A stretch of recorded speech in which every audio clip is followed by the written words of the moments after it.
கர்த்தர் கொடுத்த அந்த நாளுக்காய் கர்த்தரை நான் நன்றி கொடுத்துக்கிறேன், ஸ்தோத்திரிக்கிறேன். இங்கே நம்ம சங்கீதம் 27வது அதிகாரத்தை நம்ம லைனாக படிச்சுட்டே வரோம். இந்த வசனத்துலேருந்து நிறையா நம்ம கற்றுக்கிறதுக்கு இருக்குது. நம்ம வாழ்க்கையில் நிறைய காரியங்களை செய்யணும்னு சொல்லி நான் விசுவாசத்தோட இந்த வசனத்தை நம்ம தியானிக்கும். ஆண்டவர் பெரிய காரியங்களை செய்வார். இன்றைக்கி 27ல் 10வது வசனமும் 11வது வசனமும். 10வது வசனம், என் தகப்பனும் என் தாயும் என்னை கைவிட்டாலும் கர்த்தர் என்னை சேர்த்து கொள்வார். இது நமக்கு எல்லாருக்குமே பொதுவானது, எல்லாருக்குமே தெரியும். ஏன்னா தகப்பனும் தாயும் எப்படியும் கைவிட தான் போகிறாங்க. நம்மளை சேர்த்துக்கொள்கிறவர் நம்ம ஆண்டவர் தான், அது தெரியும். அதனால் நான் 11வது வசனத்தை நான் படிக்கேன். கர்த்தாவே உமது வழியை எனக்கு போதித்து என் எதிராளியின் நிமித்தம் செவ்வையான பாதையிலே என்னை நடத்தும். இந்த வசனத்தை நம்ம அதிகமாக தியானிக்க போகிறோம். ஆண்டவர் தியானிக்கும் போது ஆவியானவர் நமக்கு என்ன கற்றுத்தராரோ அதை எப்படி நடப்போம். ஆண்டவர் பெரிய காரியங்களை நம்முடைய வாழ்க்கையில் செய்வார். ஏன்னா தாவீது வாழ்க்கையில் செய்ததை எழுதி தந்திருக்கிறதே நமக்கு செய்கிறதுக்கு தான். நமக்கு செய்வேன்னு சொல்லி ஒரு வாக்குத்தத்தம் மாதிரி தான் நமக்கு கொடுக்காரு. அந்த வாக்குத்தத்தங்களெல்லாம் நம்ம பிடிச்சி அந்த வசனங்களை நமக்கு சொந்தமாக்கி கொள்ளும் பொழுது அந்த வசனத்தில் சொல்லக்கூடிய எல்லா காரியமும் நமக்கு நடந்து நம்மளை நடத்தி செல்கிற ஒரு நல்ல தகப்பன் இருக்கார். அதனால் அந்த தகப்பனுடைய பாதத்தில் அமர்ந்திருந்து நம்ம எப்போதும் எந்த வேதனை வந்தாலும் எந்த சோதனை நேரத்திலும் ஆண்டுடைய பாதத்தில் இருந்து நம்ம ஜெபிக்கும் பொழுது அதுக்கு பதில் கிடைக்கிறத நம்ம பார்க்க முடியும். அதனால் நீங்கள் அந்த வசனத்தை தியானிக்கும் பொழுது ஆண்டுடைய பாதத்தில் அமர்ந்து ஆவியானவர் சொல்கிறத கீழ்ப்படிஞ்சு நம்ம நடக்கும் பொழுது ஆண்டவர் பெரிய காரியங்களை நம்முடைய வாழ்க்கையில் செய்வார். அதுதான் இன்றைக்கி நம்ம தியானிக்க போகிறோம். ஆண்டவர் ஆவியானவர் நம்மளோட கூட பேச ஜெயிப்போம். நல்ல தகப்பனே நமக்கு நன்றி செலுத்துகிறோம் சுவாமி. வசனங்களை தியானிக்கும் பொழுது நாங்கள் வெறுமையாக போகாதபடி எங்களை நிறைவாக்கி எங்களை உமக்கு புகுந்த பிள்ளைகளாய் மாற்ற எங்களுக்கு இந்த போதித்து வழி நடத்துகிற தேவன் எங்களோடு கூட இருக்கிறபடியாக நமக்கு நன்றி செலுத்துகிறோம் சுவாமி. தாவீதுக்கு மாத்திரமல்ல ஆண்டவரை, எங்களுக்கும் போதித்து நடத்துவீர் என்ற அந்த விசுவாசத்தை எங்களுக்கு பலப்படுத்தவே இந்த வசனங்களை எங்களுக்கு ஆண்டவர் எழுதி தந்திருக்கிற இந்த தயவுக்காக நம்ம நன்றி துதிக்கிற ஸ்தோத்திரிக்கிறோம் ஆண்டவரே. இந்த வசனங்களை எங்களுக்கு சொந்தமாக்கி கொண்டு ஆண்டவரே உங்களுடைய பாதையிலே நாங்கள் செல்ல அதன் ஆசீர்வாதத்தை பெற்றுக்கொள்கிற பிள்ளைகளாக நாங்கள் காணப்பட எங்களுடைய வாழ்க்கையில் இருக்க குறைகளை எல்லாம் நிறைவாக்கி தருகிற தகப்பன் கூட இருக்கிறீர் என்பதை நாங்கள் உணர்ந்து ஜெபித்து இந்த நாட்களில் ஆசீர்வாதத்தை பெற்றுக்கொள்ள ஆவியானவர் எங்களுக்கு உதவி செய்வோமா ஜெபிக்கிறோம். அர்த்தங்களை நாங்கள் புரிந்து கொள்ள எங்களுக்கு உதவி செய்து வழிநடத்துகிற தயவுக்காக நன்றி. இன்னமும் நடத்த போவதற்காய் நன்றியோடு துதிக்கிறோம். ஆச்சரியமாய் எங்களை நடத்துகிற தேவன், அதிசயமாய் நடத்துகிற தேவன் எங்களோடு இருக்கிறீர் என்பதை நாங்கள் உணர்ந்து ஜெபித்து ஆசீர்வாதத்தை சுதந்திரித்து கொண்டு ஆண்டவருடைய நாமத்தை மகிமைப்படுத்துகிற பிள்ளைகளாய் காணப்பட எங்களுடைய வாழ்க்கையை நீ முற்றிலுமாய் பொறுப்படுத்தி வழிநடத்தத்தக்கதாக நம்முடைய கருத்தில் அர்ப்பணிக்கிற சுவாமி. வசனங்களை தியானிக்கும் பொழுது நீங்கள் எங்களோடு கூட பேசும் வழிநடத்தும். துதிக்கான மகிமெல்லாம் அம்மாக்கே செலுத்துவேன். ஏசுரச்சன் நாம் தெரிஞ்சவங்களினால் பிதாவே ஆமென். பாடல் பாடி அன்றைய வசனம்.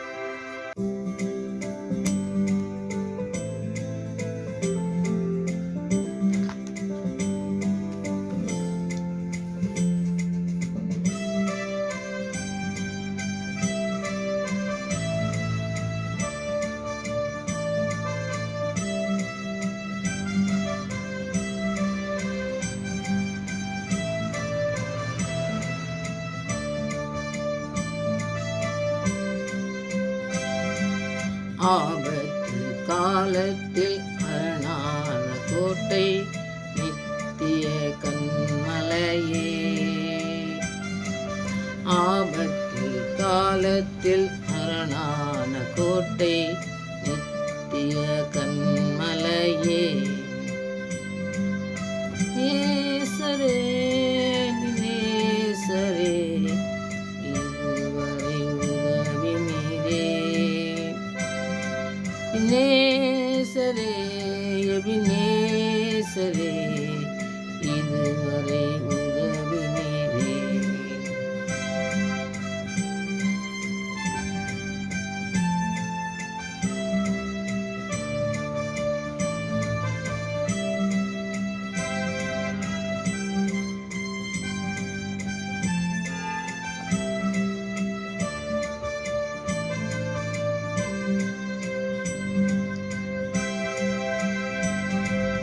ஜீவனின் ஊற்று நீரே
வெட்கம் நான் அடைவதில்லை. உம்மை நோக்கி பார்த்ததினால் வெட்கம் நான் அடைவதில்லை. ஆபத்து காலத்தில் அரணான கோட்டை, நித்திய கன்மலையே. ஆபத்து காலத்தில் அரணான கோட்டை, நித்திய கன்மலையே.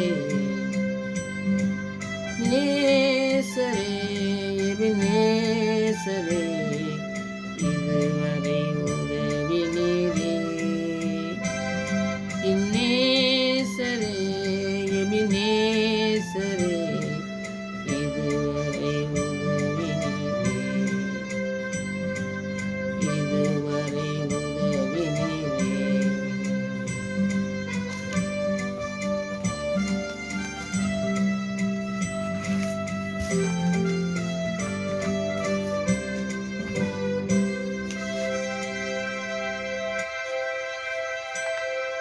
சங்கீதம் 27:11 வசனத்தை நம்ம படிக்க போகிறோம். கர்த்தாவே உமது வழியை எனக்கு போதித்துன்னு சொல்லி அந்த வசனத்தில் வழியை முதலாவது வழியினாலே வழியும் சத்தியம் ஜீவனும் நம்முடைய ஆண்டவராக இயேசு கிறிஸ்து தான்.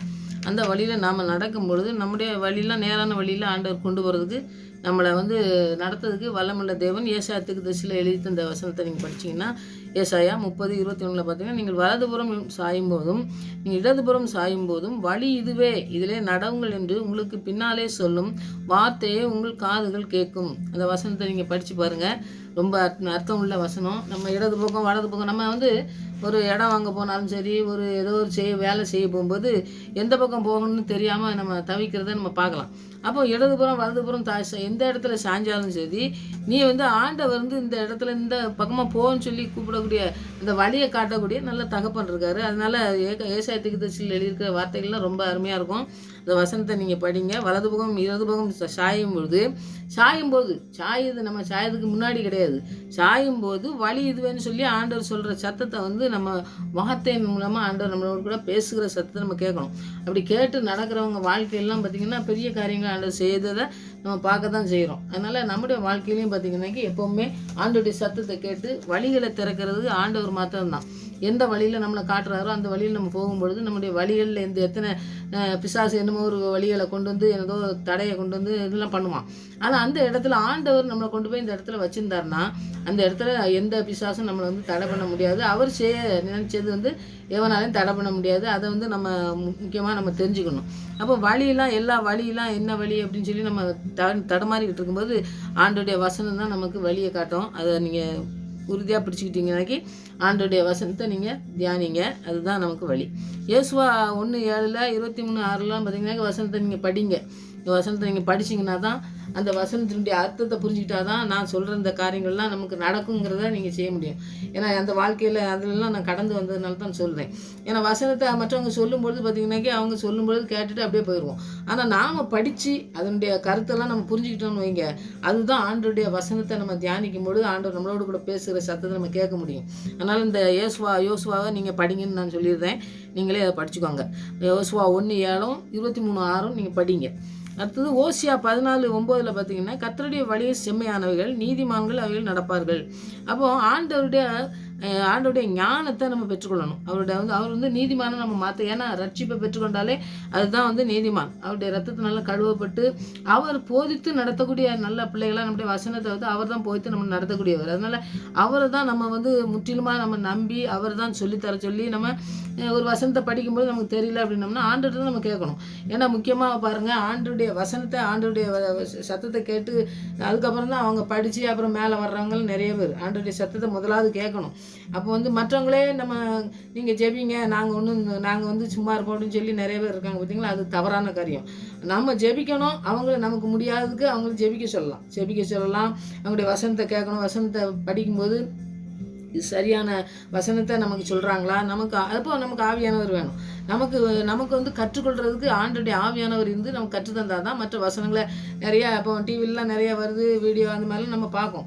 அது பார்க்கறது தவறு கிடையாது. ஆனால் வந்து அதை பார்க்கும் பொழுது நம்ம வசனம் வந்து நம்மளோட கூட ஆண்டவர் பேசியிருந்தால் தான் அது சரியானதாக நம்ம எடுத்துக்கிடணும், இல்லைடா சரியில்லைன்னா அதை விட்டுறணும் அப்படிங்கிறத நம்ம செய்ய முடியும். இல்லைடா எல்லாத்தையும் நம்ம போட்டு குழப்பி நம்முடைய வசனங்கள் வந்து நமக்கு ஒரு பலன் தரக்கூடிய காரியங்களை செய்யாமல் விடுறதுக்கு ஆண்டோடைய வசனம். அதனால நம்ம நம்ம பலன் இல்லாமல் இருந்து நம்ம வசனத்தை படித்து என்ன பண்ண, ஆண்டோடைய வசனத்தை படிக்கும் பொழுது அதனால் நமக்கு வாழ்க்கையில் நிறைய பிரயோஜனம், நம்முடைய வாழ்க்கையில் வழி காட்டக்கூடியது, நமக்கு எல்லாவற்றிலுமே செய்யக்கூடிய காரியங்களை செய்யக்கூடியதுனால ஆண்டோடைய ஆவியானவர் முதல்ல வந்து சொல்லித்தர நம்ம கற்றுக்கொண்டு அதன் மற்ற செய்திகள்லாம் கேட்கும் பொழுது நமக்கு இதோட ஆண்டவர் சொல்கிறது இதை தான் கரெக்டாக நமக்கு போதிக்காங்களா அப்படிங்கிறத நமக்கு செய்கிறதுக்கு ஆவியானவர் நமக்கு உதவி செய்கிறதுக்கு நம்ம ஜெபிக்கணும்.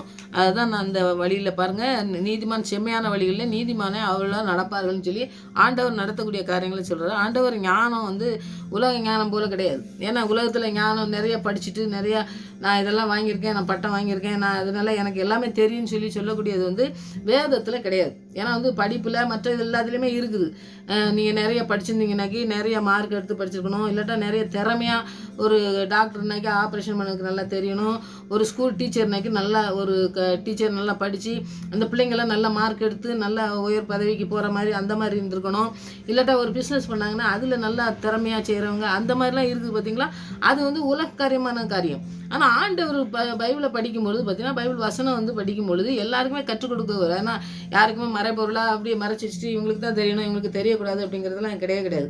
நிறைய பேர் போதிக்கும்போது அந்த மாதிரி போதிப்பாங்க. நிறைய பேர் போதிக்கிறது நம்ம பார்த்தோம்னாக்கி வசனத்தில் உள்ளது நமக்கு தெரிஞ்சுக்கணும் அப்படிங்கிறதுக்காண்டி போதிப்பாங்க. அப்போ நமக்கு சில காரியங்கள் தெரியாமல் இருக்குது, அவங்க மூலமாக நாம் பெற்றுக்கொண்டு ஆண்டவரே நமக்கு நன்றி, இந்த மாதிரி இந்த வசனத்தின் மூலமாக எங்களுக்கு தெரியாதுன்றதை இவங்க மூலமாக சொன்னீங்களே நன்றின்னு சொல்லி நம்ம நன்றியோட அந்த போதிக்கிற காரியங்களை நம்ம செயல்படுத்துறதுக்கு நம்ம பார்க்கணும். அதனால் உலக ஞானம் வந்து நமக்கு ஆண்டவர் வந்து இந்த பைபிள் வசனத்தை கற்றுக்கிறதுக்கு கிடையாது. அது அவங்களே வந்து நிறைய பேர் இந்த பைபிள் அந்த மாதிரிலாம் நிறைய படித்து அந்த மாதிரி தேர்னவங்களே சொல்லுவாங்க, ஆவியானவர் எனக்கு கற்றுருந்தது தான் நான் செய்கிறேன். இப்போ பவுல் அதை தான் செய்கிறாரு. பவுல் படித்ததை எதுவுமே யூஸ் பண்ணலன்னு சொல்லிட்டார், அதுக்கப்புறம் குப்பைன்ட்டார். ஆண்டவர் எனக்கு கற்றுருந்ததை நான் சொல்கிறேங்காரு. அது மாதிரி எல்லாமே அதுதான். அதனால் ஆண்டவருடைய ஞானம் வந்து உலக ஞானத்தை போல் கிடையாது. நாம் தேவனோட சரியான ஆண்டவர்கிட்ட உறவு வச்சு நம்ம நடக்கணும், அவரோட ஜெபிக்கணும். அதுதான் நமக்கு அதை தூண்டுறது தான் நமக்கு ஞானம். அவருடைய ஞானத்தை கொடுத்துருந்தாருனாக்கி சாலமோன் ஞானிலாம் என்ன மாதிரி எழுதியிருக்காரு பாருங்க. அந்த மாதிரி நீதிமொழிகள் எழுதிக்கலாம் நிறைய பேர் படிக்காங்க பார்த்தீங்களா. அந்த மாதிரி ஞானம் வந்து ஆண்டுடைய ஞானத்தை நம்ம பெற்றுக்கொண்டு வாழும்பொழுது தான் இந்த காரியத்தில் வந்து நமக்கு நிறைய நேரான வழியில் நம்ம போகிறதுக்கு நம்ம அவருடைய ஞானம் வேணும். அவரோட கூட சரியான உறவு வச்சு அவரோட ஜெபித்து அவர் வந்து நம்மளோட இருக்கிறத அந்த ஞானத்தை பெற்றுக்கொள்கிறதுக்கு நம்ம ஆண்டுகிட்ட ஜெபிக்கணும். அதுதான் வந்து இந்த வழியில் நேரான பாதையில் நிறைய சொல்லுவாங்கள்ல, உனக்கு என்ன ஞானம் இல்லையா, ஏன் இந்த வழியில் போன அப்படின்னு சொல்லுவாங்க பார்த்தீங்களா. அப்போ ஞானம் தான் முக்கியமானது. வந்து ஞானத்தை கொடுக்குறவர் நம்ம ஆண்டவர் தான் தருவார். அதை வந்து நம்ம பெற்றுக்கொள்ளணும். அடுத்து வந்து ரெண்டாவது போதித்து நம்மனைக்கு போதிக்கிறது ஆண்டவர் தான். அவர் தான் போதகர். நமக்கு இந்த உலகத்தில் எத்தனையோ போதகர் இருக்கலாம், ஆனால் வந்து ஆண்டவர் போதித்து நடத்துறது வந்து வித்தியாசமாக இருக்கும். ஏன்னா வந்து அவங்க வந்து சில காரியங்கள் தான் நமக்கு கற்றுத்தருவாங்க. ஆனால் ஆண்டவர் எல்லாமே நம்ம வேதத்தில் உள்ள என்ன தெரியலையோ, நமக்கு என்ன புரியலையோ அதெல்லாம் நம்ம கேட்கும் பொழுது அவர் வந்து நம்மளை வந்து கடிந்து கொள்ளாதபடி நமக்கு எல்லாத்தையுமே சொல்லித்தரக்கூடிய ஆண்டவர். அதனால் நீங்கள் ஆவியானவரால் தூண்டப்பட்டு அந்த அபிஷேகத்தினால நீங்கள் வேதத்தை வாசிங்க, அது தெரியாத கேளுங்க. ஆண்டவர் வந்து நம்மளை ஒரு நாளும் தள்ளுகிற ஆண்டவர் கிடையாது, நல்லா சொல்லி தருவார். நமக்கு சொல்லித்தந்து நம்மளை வந்து போதிக்கக்கூடிய பிள்ளைங்களா நம்மளை உருவாக்குறதுக்கு தான் நம்மளை ஆவியானவரே தந்திருக்காரு. அதனால் நீங்கள் அந்த இதை செய்யுங்க. இப்போ போதித்தலும் போது சங்கீதம் 32:8 நீங்கள் பார்த்தா, நான் உனக்கு போதித்து நீ நடக்க வேண்டிய வழியே உனக்கு காட்டுவேன். இது எல்லாமே எல்லாருக்குமே தெரியும். கண்ணை உண்மையில் வைத்து ஆலோசனை சொல்லுவேன்னு சொல்லுவார்ல. அதனால தாவீதுக்கு சொன்னது என்னென்னா, நான் உனக்கு போதித்து நடக்க வேண்டிய வழியை உனக்கு காட்டுவேன்காரு. அப்போ காட்டுறதுன்னா என்னது, நம்ம வந்து ஒருத்தர் வந்து இந்த இடம் தான் அந்த இடம் தான் அப்படின்னு சொல்லி சும்மா கையை காட்டுவாங்க. நாங்கள் ஒரு இடம் வாங்குறதுக்குன்னு நாங்கள் நிறையா இது பண்ணும்போது ஒரு இடத்த போய் பார்த்தோம்னாக்கி நிறைய வந்து ஒரு இடமாவே இல்லை. இடமானா இந்த பிரித்து கல்லெல்லாம் போட்டு நல்லா போட்டு வச்சுருப்பாங்க. அப்போ நமக்கு தெளிவாக தெரியும்.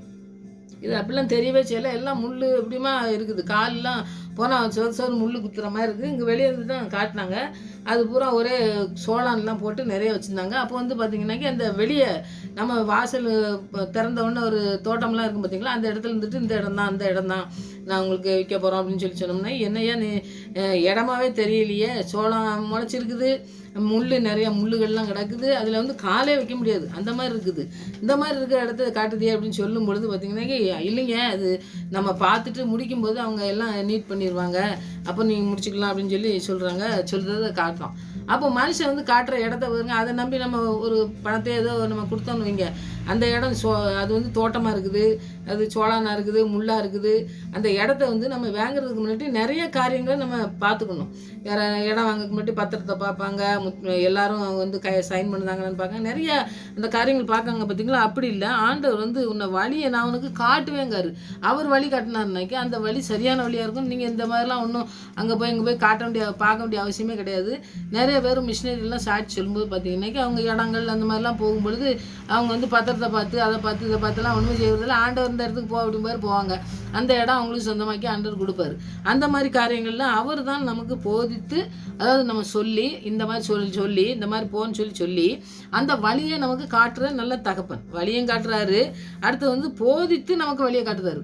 நமக்கு என்ன செய்யணும், என்ன எப்படி இருக்கணுங்கிறத முதல்ல சொல்லிவிட்டு அப்புறம் வந்து வழிகாட்டி நீ உனக்கு வந்து இந்த இடத்துக்கு போ அப்படின்னு சொல்கிறாரு. அப்படி ஒரு ஆண்டவர். அதனால் ஒரு விசுவாசிக்கு போதிக்கக்கூடிய ஆவியை வந்து ஆண்டவர் தராரு. இப்போ நான் சொன்னேன் பாருங்க, அது மாதிரி தான் ஆண்டவர் போதித்து நடத்துறதுக்கு தான். நம்ம சமுதாயத்தில் ஆலோசனை சொல்கிறதுக்கு அவரை வந்து நம்பணும். அவரை நம்பி அவருடைய இதயத்தில் நேர்மையுள்ளவராக இருந்து அவரை வந்து போதித்து நடத்துறதுக்கு வந்து நாம் உண்மை உள்ளவராக இருக்கணும், ஆண்டவருக்கு உண்மை உள்ளவராக இருக்கணும்.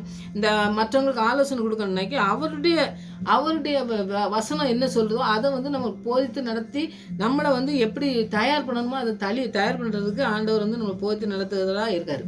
அப்போ நம்மளை போதித்து நடத்தும் பொழுது நம்ம மற்றவங்களை போதித்து நடத்துறதுக்கு நாம் அர்ப்பணித்து ஆண்டவருடைய வசனத்துக்கு கீழ்ப்படுகிற பிள்ளைகளா, ஆண்டவர் என்ன சொல்கிறாரோ அந்த வழியை காட்டுறதா பாருங்க. அந்த வழி அவர் வழி காட்டுற வழியில் நடக்கணும். நம்ம மனுஷன் வழி காட்டுறதுபடி நடந்துட்டு ஆண்டவர் தான் காட்டினாருன்ட்டு நம்ம சொல்லி அதெல்லாம் தப்பிக்கவே கூடாது. அப்படி கிடையாதுங்க. ஆண்டவர் ஒரு வழியை காட்டுவார். அந்த வழியில் தான் போய் ஆபிரகாம் போயிருக்காரு, மோசே போயிருக்காரு. எத்தனை பேர் அவங்க வழி காட்டுறபடி நடந்து எத்தனையோ பேர் போய் தாண்டி வந்திருக்காங்க பார்த்தீங்களா. அந்த மாதிரி ஆண்டவர் ஒரு வழியை காட்டினார்னா அந்த வழியில் ஒரு பெரிய, நான் ஒன்று சொல்கிறேன், வெளிப்படத்தில் எழுதும்போது அவர் வந்து ஒரு பத்மத்தீவில் போய் ஒரு ரொட்டி கொடுப்பாங்க, அதை வச்சுட்டு கல்லை உடைக்கிற வேலை பார்த்துட்டு ரொம்ப கஷ்டத்தின் நமக்கு பாருங்கள், வயசு 90-99 வயசு கிட்டத்தில் இருக்கும்போது அந்த வயசில் போய் அவர் வந்து கல்லை உடைக்கும் போது எவ்வளோ கஷ்டப்பட்டுருப்பார். ஆண்டவருக்கு நின்ன மனுஷன். அப்போ என்ன இந்த இடத்துல வந்து இருக்கமேன்னு சொல்லும்பொழுது தான் ஆண்டவர் வந்து இந்த வெளிப்படத்தில் எழுத வைக்கார். எவ்வளோ பெரிய காரியத்தை செய்ய வைக்கார் பாருங்க.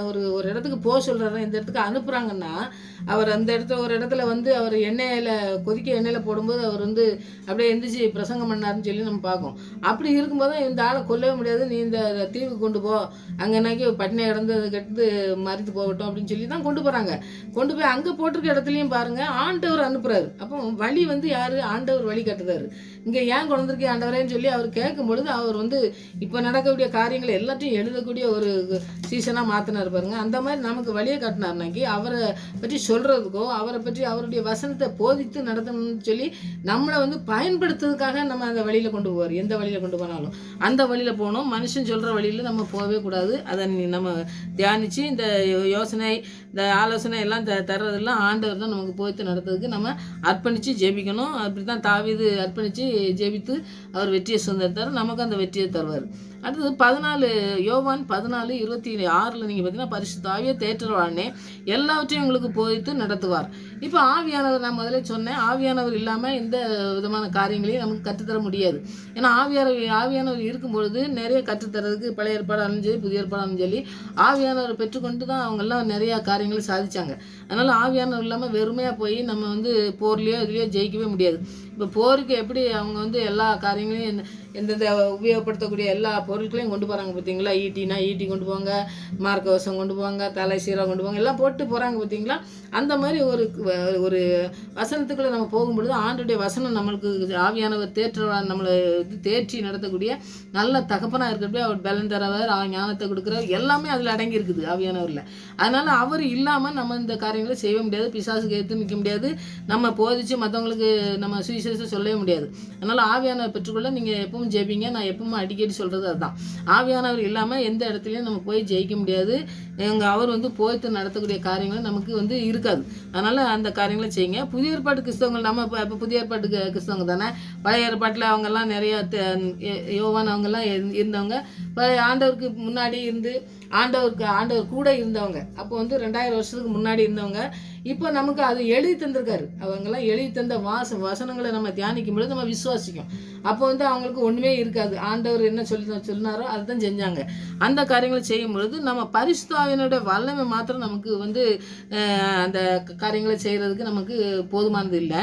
அவர் வந்து பரிசுத்தர். அவர் வந்து பரிசுத்தராக இருக்கிறதுனால அந்த பரிசுத்த ஆவியானவரை தரும்போது நாமளும் பரிசுத்தமாக வாழறதுக்கு மற்றவங்களையும் அந்த தேற்றவாளம் மூலமாக நம்ம நடத்துறதுக்கு ஆண்டவர் நடத்துவார். அந்த பரிசுத்தருங்கிறது அதுதான் முக்கியம். நமக்கு பரிசுத்தம்னு சொல்லி ஆண்டவர் வந்து சொல்லியிருக்காரு. எல்லாத்துலேயும் நாங்கள் பரிசுத்தமாக இருக்கிறது போல் நீங்களும் பரிசுத்தமாக இருங்கள்னு சொல்லியிருக்காரு. இருக்கிறது நம்ம பரிசுத்தமாக இருக்கணுங்கிறது ரொம்ப முக்கியமானதுங்க. பரிசுத்தம் இல்லாமல் தேவனை ஒருவரும் தரிசிக்க முடியாது. பரிசுத்தம் ரொம்ப முக்கியமானது. அது நமக்கு போதிச்சு நடத்தக்கூடியவர். அதனால் பரிசுத்த ஆவியானவர் வந்து அவர் போதித்து நடத்துறதுக்கு நம்ம முழுவதுமாக அர்ப்பணித்து பரிசுத்த வாழ்க்கைக்கு நம்மளை அர்ப்பணித்து வந்தால் தான் மற்றவங்களுக்கு நம்ம பரிசுத்த வாழ்க்கையை கற்றுக் கொடுக்க முடியும். நம்மளே பரிசுத்தம் இல்லாமல் மற்றவங்களுக்கு பரிசுத்தத்தை சொல்லிக் கொடுக்க முடியாது. ஆண்டவர் நமக்கு சொல்லித்தர முடியாது. ஏன்னா அவர் வந்து நீதியுள்ள நியாயாதிபதி. நம்ம கரெக்டாக இருந்தால் தான் அவர் வந்து நம்மளுக்கு சரியான பாதையில் நம்மளை நடத்த முடியும். அதுக்கு நம்ம அர்ப்பணித்து ஜெபிக்கிற பிள்ளைங்களாக இருக்கணும்.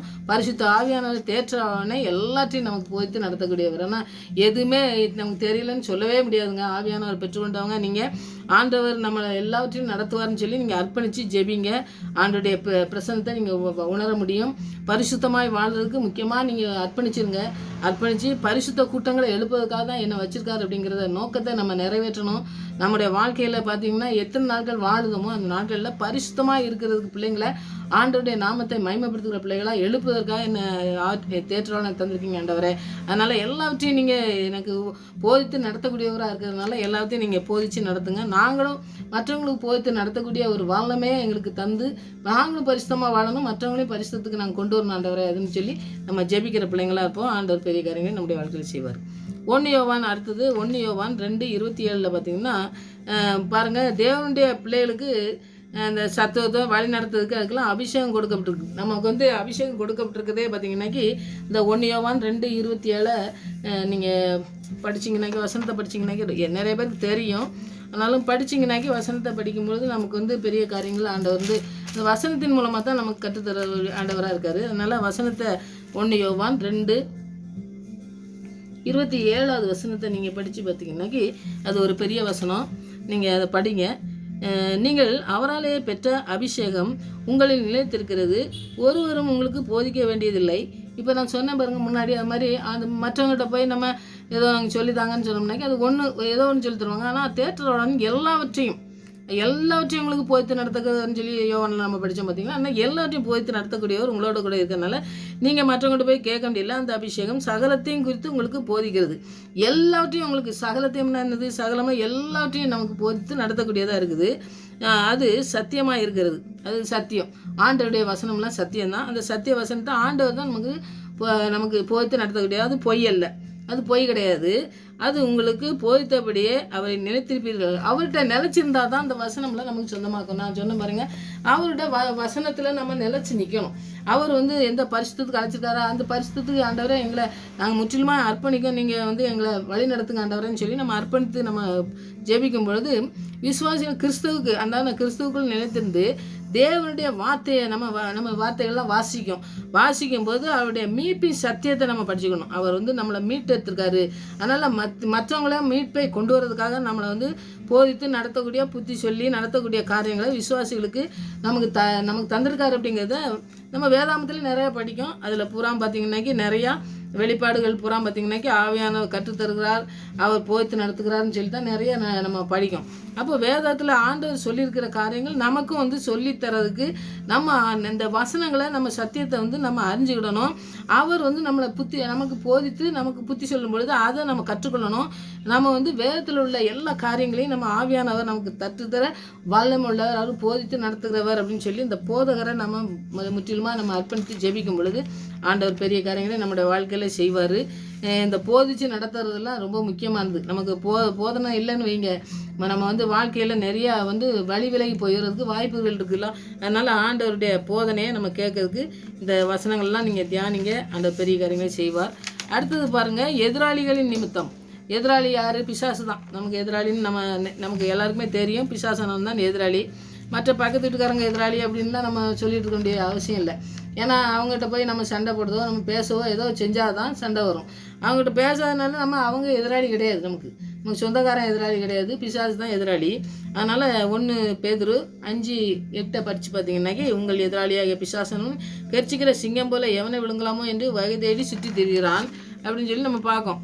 அவன் வந்து பாருங்கள், பிசாசானவன் தான் நம்மளை வந்து என்ன செய்யணும்னு சுற்றி திரிஞ்சிட்டு இருக்கான். ஆனால் ஆண்டோடைய பிள்ளைக்கு பிரச்சனைகள் இதெல்லாம் கொண்டு வந்து பிசாசு எல்லாம் கொண்டு வரும்போது அந்த காரியங்கள்லாம் நம்ம ஆண்டவர் நம்மளை விசாரிக்கிறவராக இருக்கார். நம்ம கூட இருக்கார். அவர் யூத ராஜ சிங்கமாக இருக்கார். அவர் வந்து நம்மளோட கூட இருக்கிறதுனால இந்த பிசாசானவன் என்ன நமக்கு செய்ய முடியும் அப்படின்னு சொல்லி இந்த சிங்கத்தில் போடும்போது தானியல் எப்படி உயிரோடு வந்தார் பாருங்க.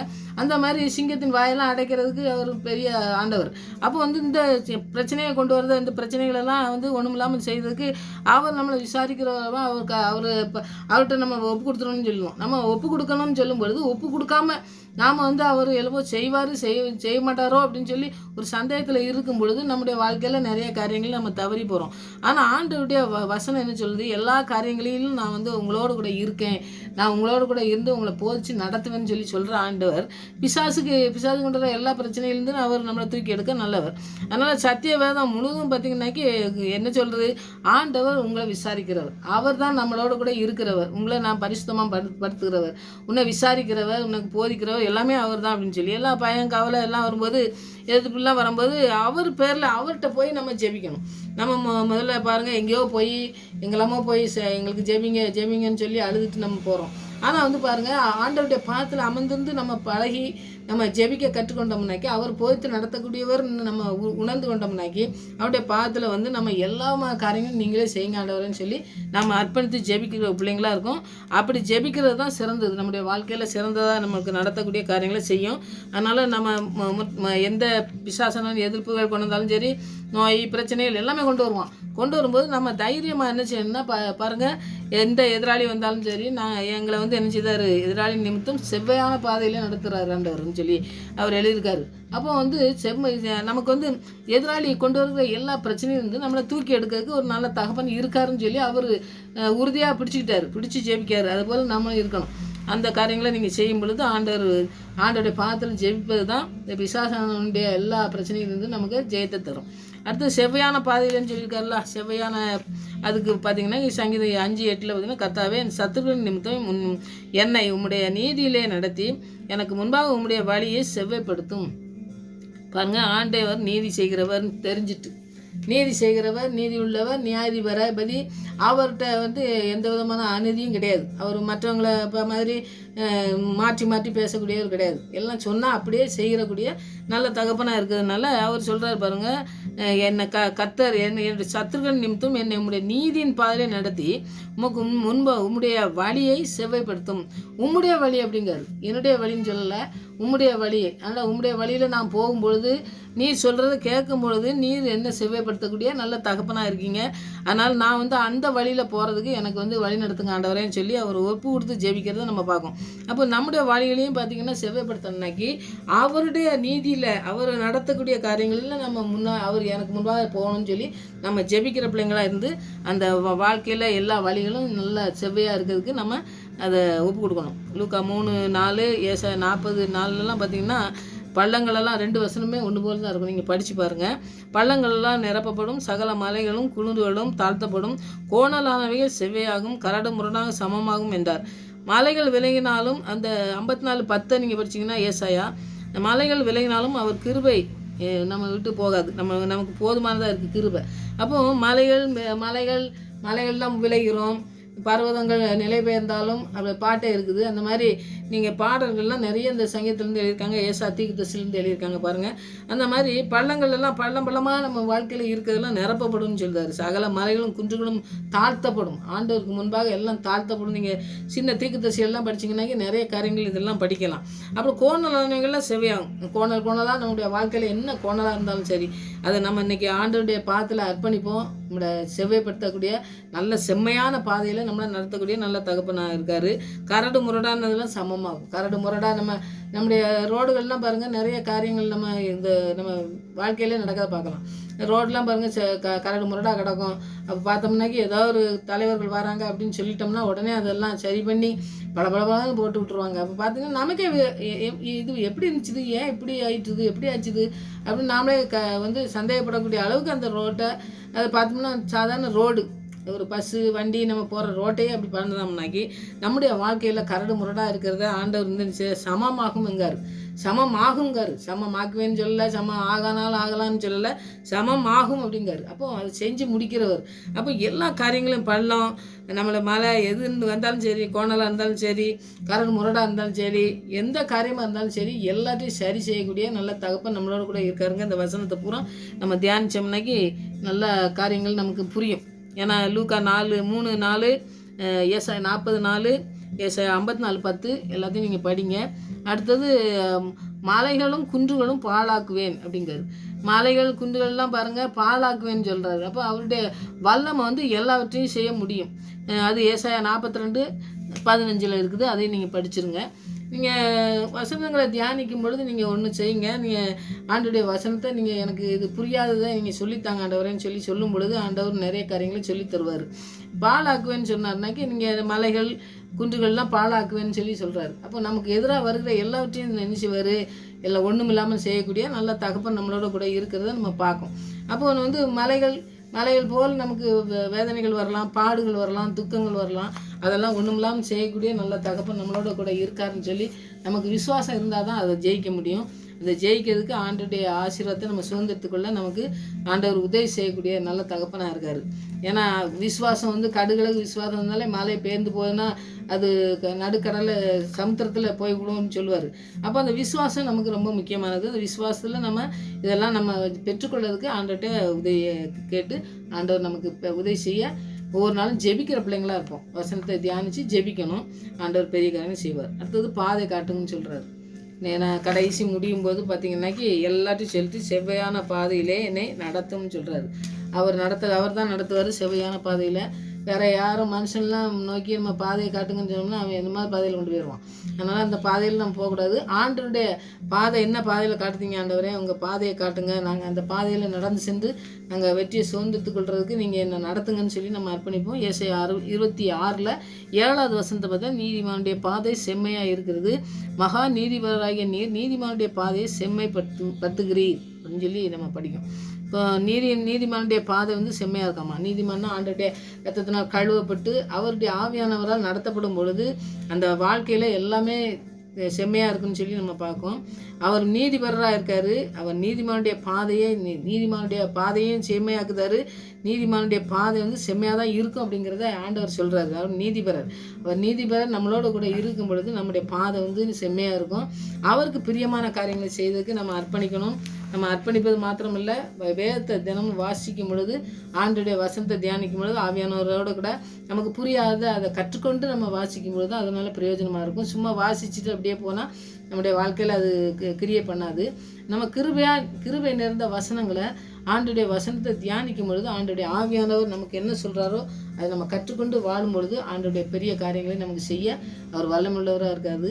அதனால் வசனங்களை தியானிங்க.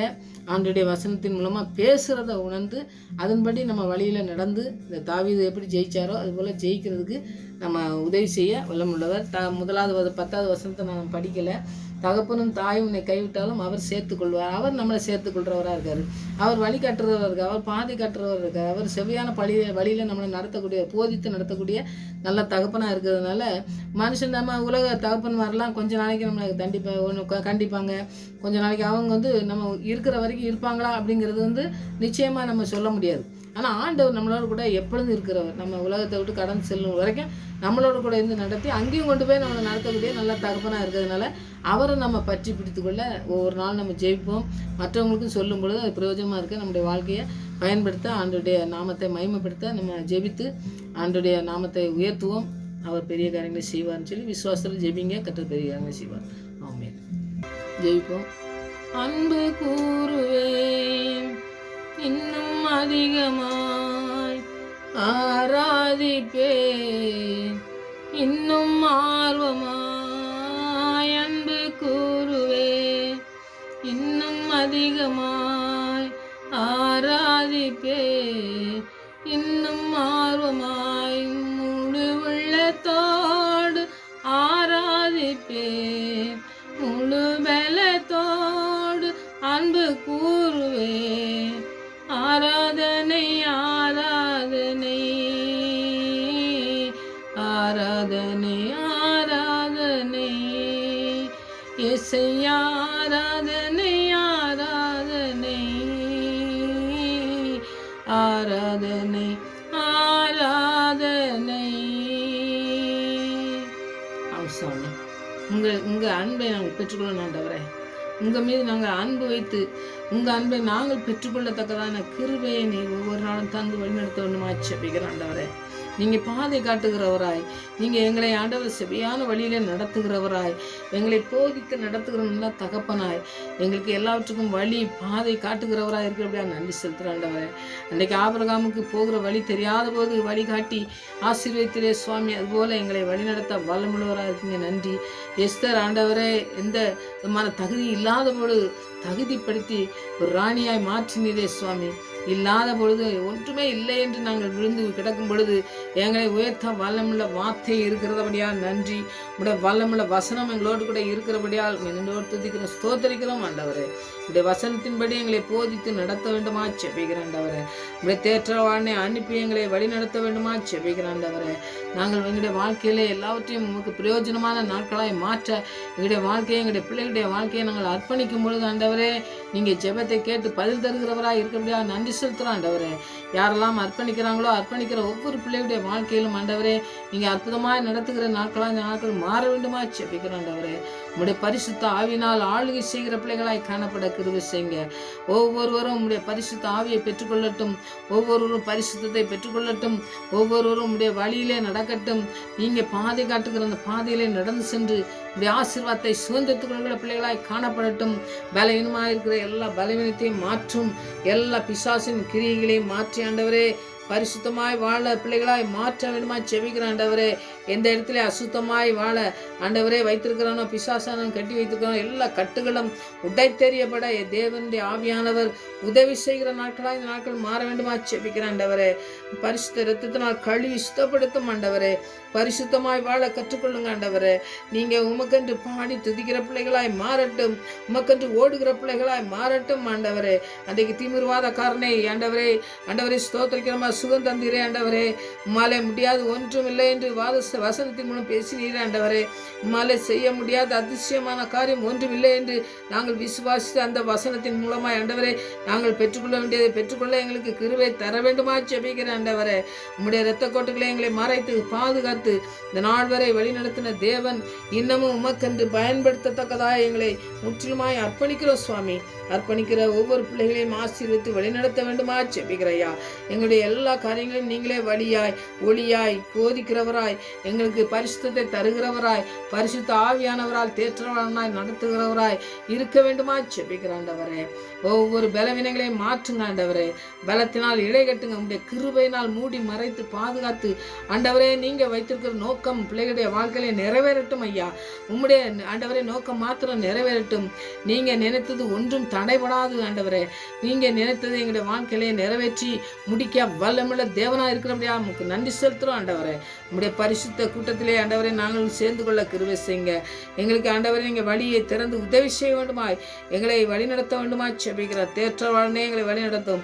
நீங்களே எங்களை போதித்து நடத்தி செல்ல வேண்டுமாய் செபிக்கிற ஆண்டவரே, உடைய வல்லமுள்ள பிரசனத்துக்குள்ளே எங்களை முற்றிலுமாய் அர்ப்பணிக்கிற சுவாமி. எல்லாருடைய தேவையை சந்திங்க. என்னென்ன தேவையோடு சந்திக்க ஆண்டவரே நோக்கி பார்க்குறாங்களோ சுவாமி, வசனத்தை தியானிக்கும் பொழுது அவளுக்கு வேண்டிய காரியங்களை நீ செய்து முடிக்க வல்லமுள்ள இருந்த விசுவாசத்தை நீங்கள் முதலாவது இதயத்திலே ஊற்றி வழிநடத்த வேண்டுமா செபிக்கிற ஆண்டவரே. நீங்கள் பரிசுத்தராக இருக்கிறதுனால நாங்களும் பரிசுத்தமாக இருக்கணும் என்று அர்ப்பணித்து பரிசுத்தத்தை பெற்றுக்கொள்ளவும், அநேக பிள்ளைகளை பரிசுத்தத்தை கண்டு கொண்டு வருகிற பிள்ளைகளாய் காணப்படவும் எங்களை பயன்படுத்த நோக்கி பார்க்கிற சுவாமி. நீங்கள் அப்படியே நடத்த போருக்காக நன்றி துதிக்கிற ஸ்தோத்திரிக்கிற ஆண்டவரே. எல்லாவற்றையும் நீங்கள் பொறுப்படுத்தி வழிநடத்தமாக ஜெபிக்கிறோம். உடைய வல்லமுள்ள கரம் எங்களை தாங்கி வழிநடத்துவதை நாங்கள் உணர்ந்து கொள்ள எங்களுக்கு அந்த உணர்வை தந்து, இந்த ஞானத்தை தந்து, ஞானத்தோடு நடந்து செல்ல உங்களை பரிசுத்த ஆவியானவர் எங்களை வழிநடத்தத்தக்கதாக ஜெபிக்கிற சுவாமி. உடைய வல்லமுள்ள பிரசனத்துக்குள்ளே அர்ப்பணிக்கிறோம். பொறுப்படுத்திக் கொள்ளுங்கள். அந்த பிரசனத்தை தாங்கி வழிநடத்தமாக ஜெபிக்கிறோம். ஜெபத்துக்கு பரிவர்த்தபடியா நன்றி. மறுபடியும் நம்முடைய சமூகத்தில் வருமுறை எங்களை காத்து வழிநடத்தமாக ஜெபிக்கிறேன். துதிகரமாய் எல்லாம் அமகே செலுத்து. ஏசு ரட்சகன் நாமத்தில் ஜெபங்களுக்கு நல்ல பிதாவே. ஆமென்.